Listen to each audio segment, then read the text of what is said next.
We celebrate Valentine's Day with acts of love and boxes of chocolate. But ancient Rome didn't have Valentine's Day, they had lupercalia, and celebrated by whipping people with animal skins and feasting on roast goat. Like this 2,000-year-old Roman recipe for goat with date sauce. So thank you to HelloFresh for sponsoring this video as we celebrate lupercalia, this time on Tasting History.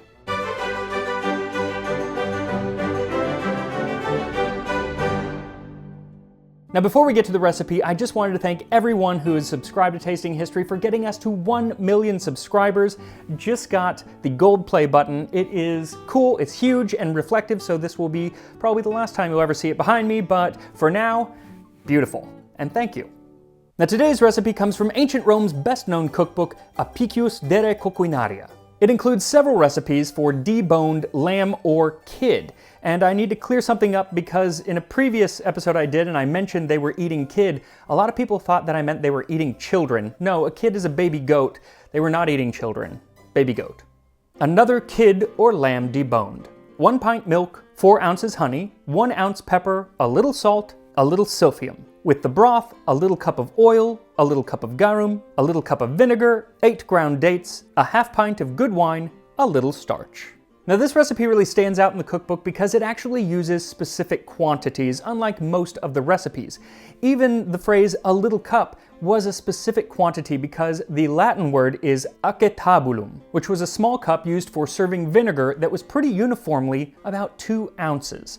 Now, despite the very specific quantities, the recipe doesn't give us specific instructions on exactly how to do this, so we have to do some kind of educated guessing, something you would not have to do with recipes from today's sponsor, HelloFresh. Our HelloFresh nights have become quite the ritual here in the house. One of us cooks and one of us cleans, and then another night we swap. Typically every Tuesday, it's me in the kitchen cooking simply to take my mind off of stressing about how well Tuesday's video is going, because that's usually how I spend my Tuesdays. So I'm sent to the kitchen to make a quick and easy meal from HelloFresh. They offer an ever-growing selection of meals to fit any taste or lifestyle. Like right now, I'm trying to watch my calories, and HelloFresh has plenty of low-calorie meal options. Plus, my favorite thing is because everything comes pre-portioned, it helps me with portion control, which is my Achilles heel.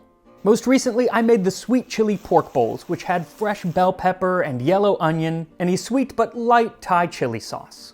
So if you're looking to save time in the kitchen but still have wonderful home-cooked meals, visit HelloFresh.com and use code TastingHistory16 for up to 16 free meals plus 3 surprise gifts. That's code TastingHistory16 at HelloFresh.com. Now for our dish today, fit for a lupercalian feast, what you'll need is 2 to 3 pounds or about 1 kilogram of goat meat. Now the recipe says you can also use lamb, but if you've never tried goat, I definitely suggest it.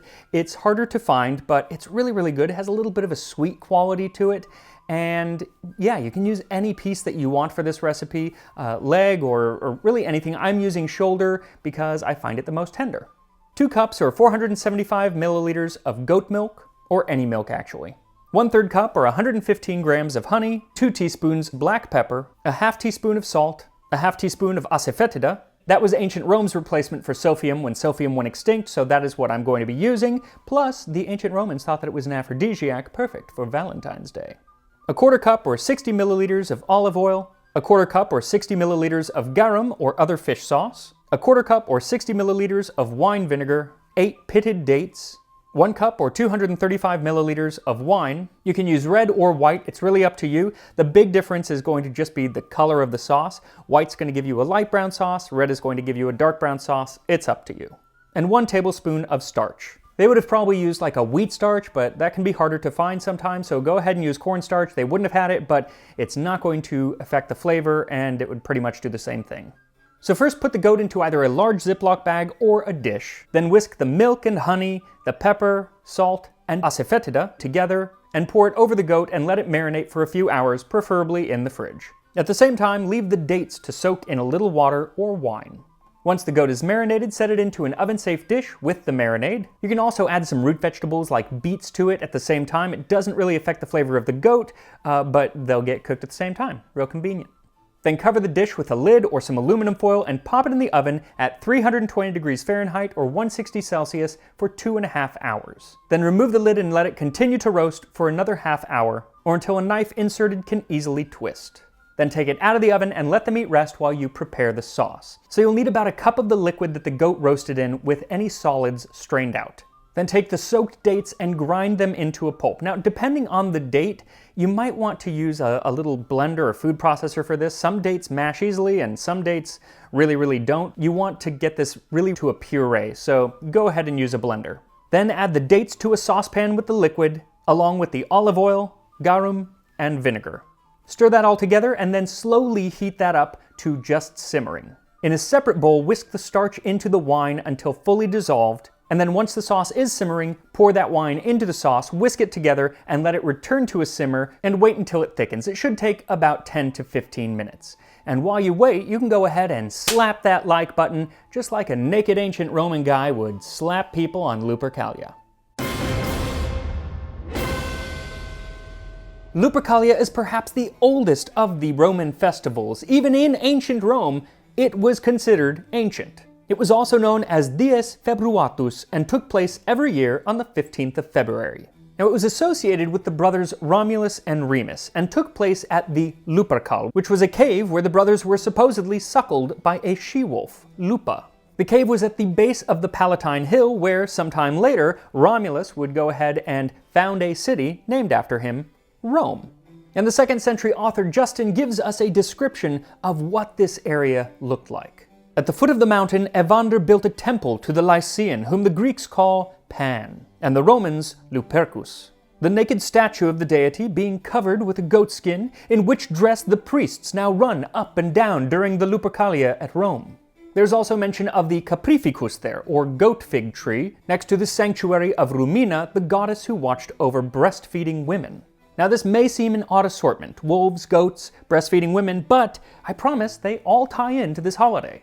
See, the rites were held by a brotherhood called the Luperci, or Brothers of the Wolf. They were young men who made up 2 collegia, or official associations, one being the Quintiliani and the other the Fabiani, made up of descendants of the followers of Romulus and Remus themselves. It's like when somebody today is like, oh, my ancestor was on the Mayflower, or they came over with William the Conqueror. It's those people, but for ancient Rome.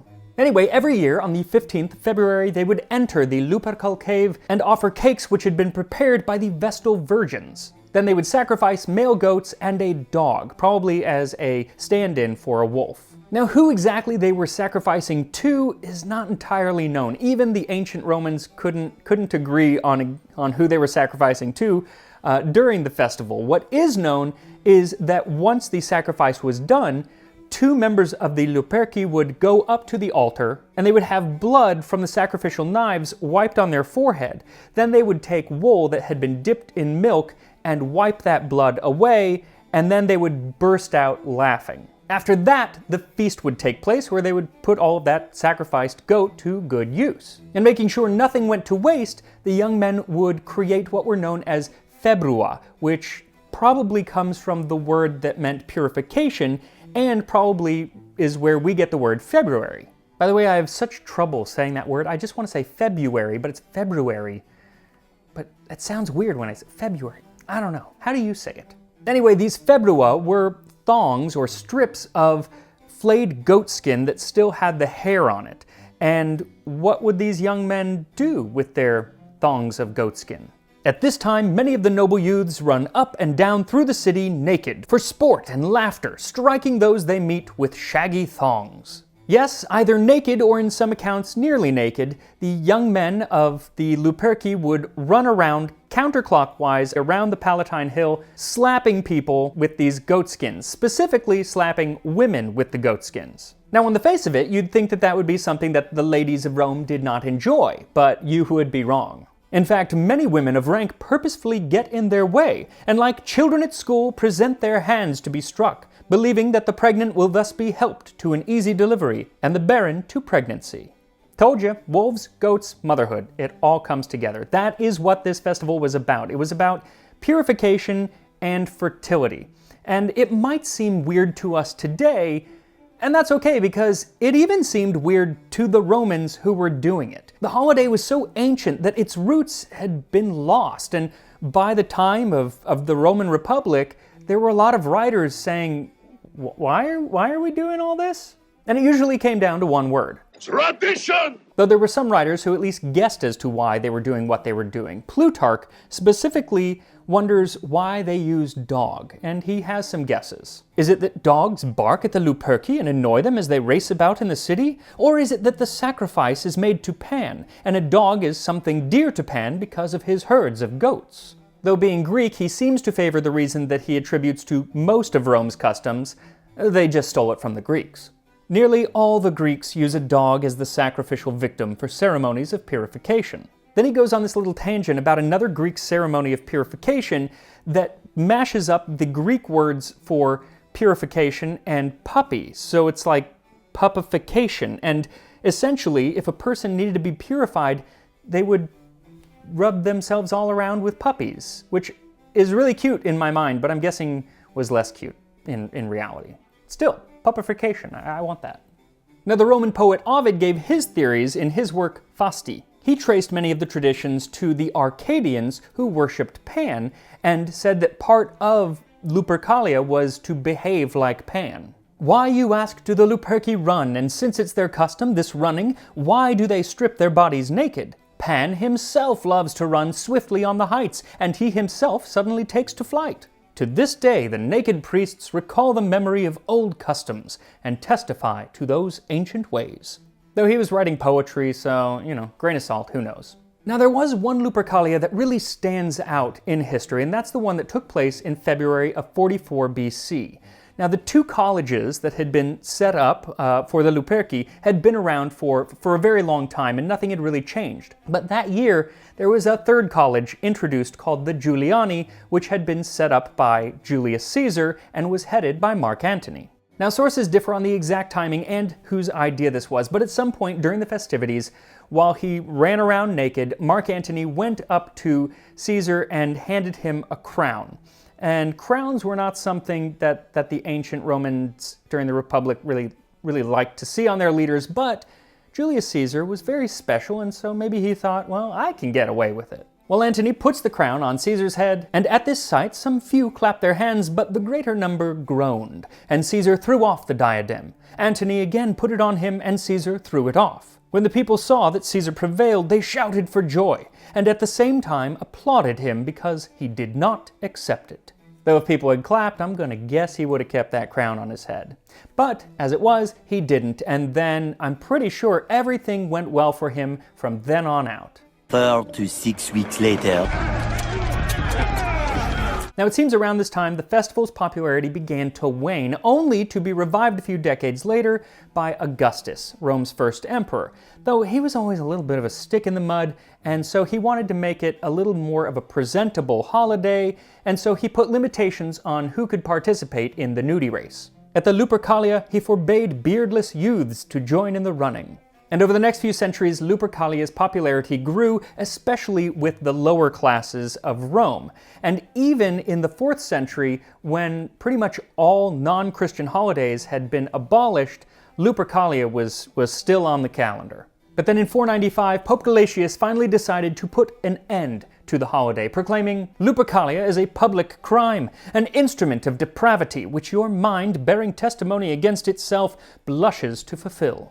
But the Senate actually protested, saying that the holiday's celebration was integral to the well-being and the safety of Rome, so the holiday ended up sticking around for a little while longer.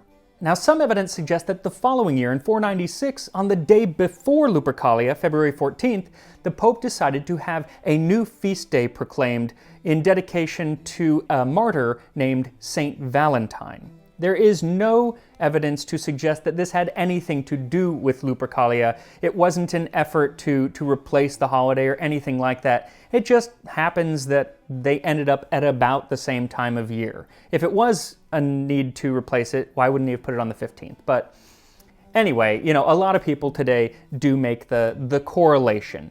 And because of that, instead of wooing your love with chocolates this year, might I suggest bringing back an old tradition and woo them with roast goat. So once your sauce is thickened, pour it on the goat and serve. And here we are, ancient Roman roast goat fit for a Lupercalian feast. So it's really tender, almost like a pot roast, but it's goat. But even just the scent of goat meat there is like a sweetness. It's very different. If you've never tried it, I definitely suggest you do. I'm curious, because of the marinade, if I'm going to lose any of that though with all of these other flavors. So let's give it a shot.